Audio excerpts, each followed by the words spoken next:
In this documentary, we explore the origins and impact of the Truth and Reconciliation Commission by first understanding the system that made it necessary. For nearly 5 decades, South Africa lived under apartheid, a state-sanctioned structure of racial segregation and discrimination imposed by the National Party in 1948, designed to secure the political, economic, and social dominance of the white minority. Apartheid shaped every aspect of life in the country and left deep wounds that the TRC left so. Under apartheid, South Africa was shaped by a rigid system of racial control that touched every aspect of life. The government legally classified people into racial groups: white, black, color, and Asian, and this classification dictated where they could live, work, study, and even whom they could marry. Movement was slightly restricted, with black South Africans required to carry special passes to enter areas reserved for white residents, especially major cities. Political and social rights were systematically denied. Non-white communities were barred from participating in national elections and were forced to rely on inferior schools, medical services, housing, and employment opportunities. Entire families were uprooted through mass forced removals, pushed into distant homelands or overcrowded townships far from economic centers. Any form of resistance was met with harsh repression, including police brutality, censorship, or long-term imprisonment. Nelson Mandela becoming the most emblematic political prisoner of this era. It was not until the late 80s that this system began to unravel, leading to South Africa's first multiracial democratic elections in 1994, when Mandela was elected president and the nation formally stepped into a new chapter. A historic event indeed. What was once a place for demonstrations against the South African government, today it's where the voting takes place to usher in democracy and bring about a new South Africa. Believe it, I still don't believe that I've cast a vote after. I'm 30 years old and I've cast my first vote. It's mixed.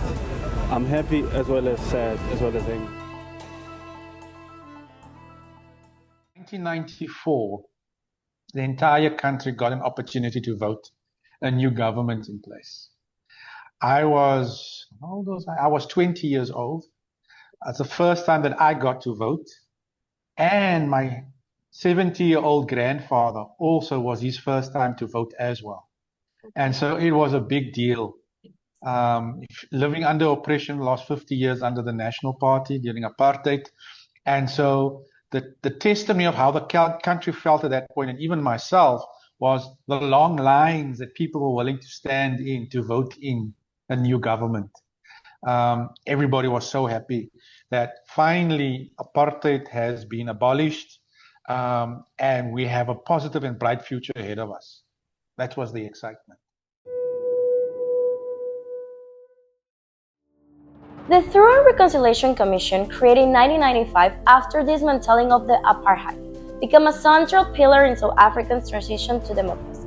Established through the promotion of National Unity and Reconciliation Act and signed by President Nelson Mandela, the Commission was designed to help the nation confront decades of human rights abuse, begin a process of collective healing. From negotiations between the former apartheid and government liberation movements, the TRC offered an alternative to whispered criminal trails that could have established the fragile and new democracy. Instead of it, created space for truth-telling in the change of conditional amnesty.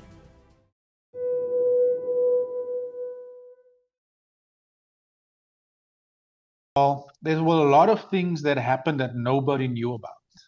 A lot of family members, they'd leave home during apartheid days and not come home, and nobody knew what happened to them. A lot of students were killed. I'm not sure you're familiar with the youth uprising that happened in 1976, subsequent all the riots that took place in 1980s. And so the country, I would say, was at a point of they needed space to talk about their trauma. And the Truth and Reconciliation Commission was that space. It was one of many spaces, but it was the big thing in the country that brought everybody together. Was an opportunity, and that was led by Archbishop Desmond Tutu and a number of brilliant leaders during that time who said, let's create a space. In fact, it wasn't an easy space, it was a very difficult space. Okay. Because there were people who were saying, what happened to our family members?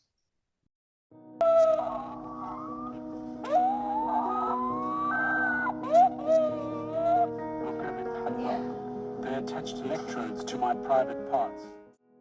Under the moral leadership of Archbishop Desmond Tutu, the Commission carried out this work through three key committees: the Human Rights Violations Committee, which investigated killing, torture, disappearance, and other abuses; the Amnesty Committee, which considered applications from individuals who fully disclosed political motivated crimes; and the Reparation and Rehabilitation Committee, which proposed compensation and support for victims.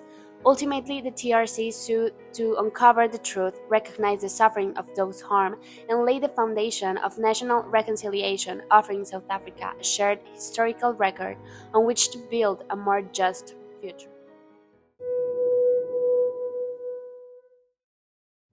The Truth and Reconciliation Commission operates through a demanding and highly public process designed to uncover the realities of apartheid. Victims came forward to deliver sound testaments in hearing broadcasts across the country, transforming personal suffering into shared national memory. Behind this emotional testimony, investigators worked methodically interviewing survivors, examining archives, and cross-checking information with police records, government documents, NGOs, and media sources. At the same time, preparators seeking amnesty appeared before the Commission, required to provide full and truly accounts of their actions and to prove that their crimes were politically motivated.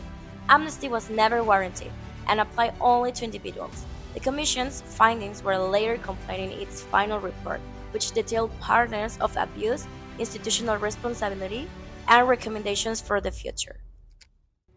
Yet this process faced significant dilemmas. The decision to offer amnesty rather than pursue widespread prosecutions sparked debate over whether reconciliation outweighed justice and whether victims received the accountability they deserve.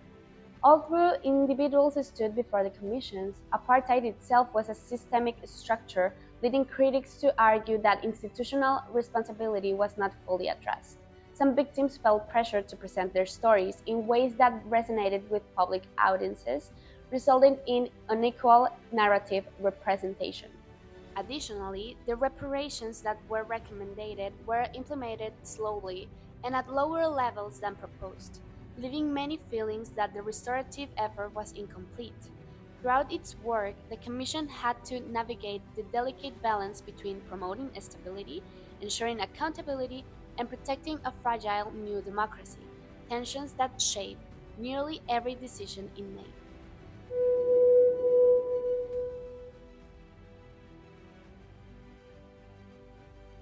That's a difficult one when you're opening up a space, when you have a perpetrator and the one who's the victim, right?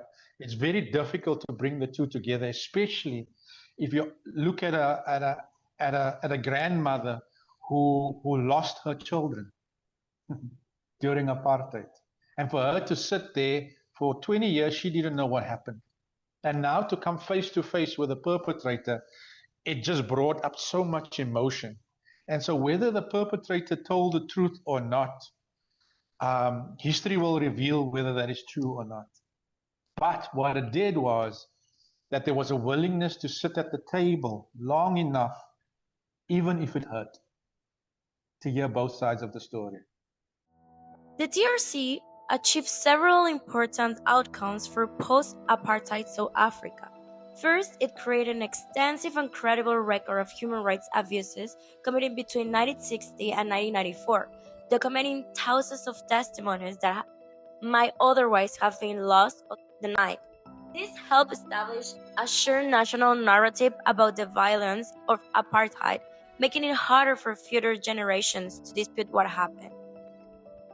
The process also helped prevent a potential psych revenge or prolonged conflict by offering a controlled space for truth-telling acknowledgement, and limited amnesty. In doing so, it helped the country transition toward democracy with relative stability. Despite this impact, the TRC faced significant criticism. Many victims felt that truth alone was not enough. They wanted legal justice and punishment for those responsible. A large number of perpetrators avoid accountability by simply not applying for amnesty, knowing that the new government lacked the capacity to prosecute all cases. As a result, some individuals implicated in serious abuses were never brought before the Commission or the courts. Additionally, reparations recommended by the TRC were often delayed, reduced, or incomplete, leaving many victims dissatisfied and feeling that their suffering was not adequately addressed.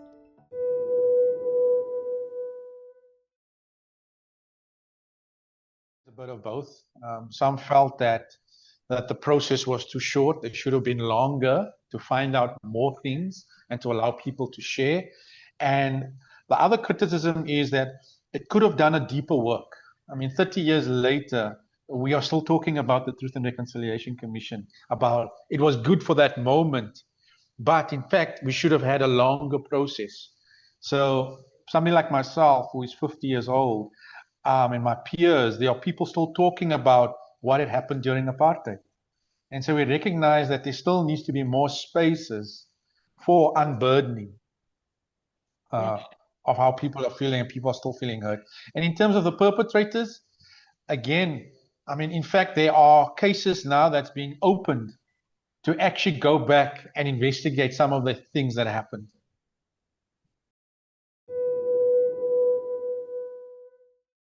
Any monumental memorials that they do there in South Africa?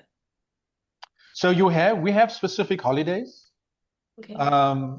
Around Youth Day, Women's Day. These are key moments that happen in our country that highlights. We have Human Rights Day. We have Reconciliation Day. So we have a number of days that help us reflect and remember what happened so that we don't go back there again.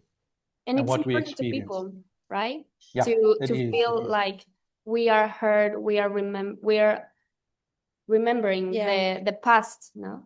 So the progress.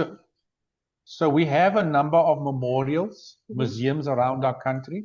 The one museum is called the Apartheid Museum. When you do come to South Africa one day, I would suggest I'll take you there. Every time I go through the Apartheid Museum, it takes you about a few hours.